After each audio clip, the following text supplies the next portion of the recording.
Jorn Siljeholm is a former weapons inspector for the United Nations. He joins us now from Oslo. Thank you very much for joining us. So, British officials now say that the latest two victims were poisoned by a contaminated object, possibly from the Skripal case. Should we be asking questions as to how thorough the initial cleansing of areas Julian Sergei Skripal visited has been? Well, certainly so, but one could certainly ask another question, and that is we discussed the amounts of novichok used in the Skripal case, and the OPCW, meaning the watchdog for the UN regarding chemical weapons, came up with various amounts.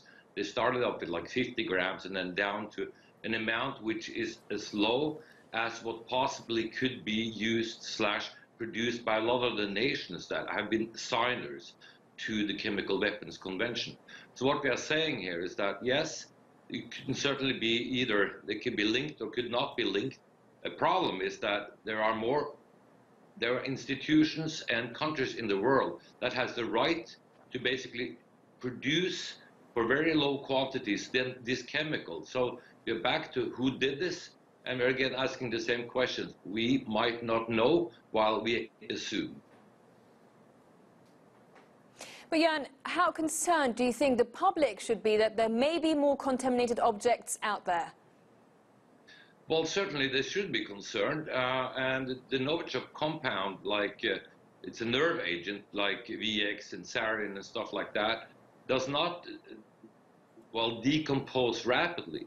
So we are back to the big discussion again about quantities, the initial discussion regarding how much was used. Was it actually a weapons attack / was it really an attack with chemical weapons, or was it just like a poisoning, given that certain individuals might have been carried out with a dose that's so low that actually we can assume many countries will have it.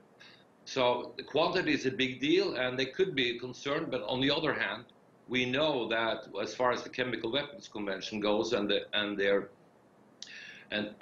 OPCW, they will do a very thorough job in terms of trying to find the stuff and also try to quantify it. So we will think that the work has been done very thoroughly. Yes, and what are some of the difficulties in investigating weapons of mass destruction issues anywhere in the world?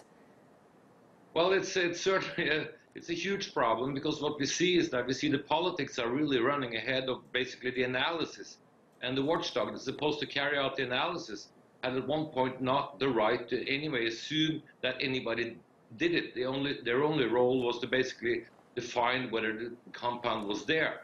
But when that is said, it's a really big problem, because these chemicals, it's not like a nuclear weapons. Chemicals can be produced by a lot of countries. We know that a lot of countries have these chemicals for research purposes, and accordingly so. Well, we are pointing the finger at Russia in this case, but we know that, that there are too many other parameters out there that can be questioned in that regard. Well, thank you very much for joining us here on TRT World, Jorn Siljeholm.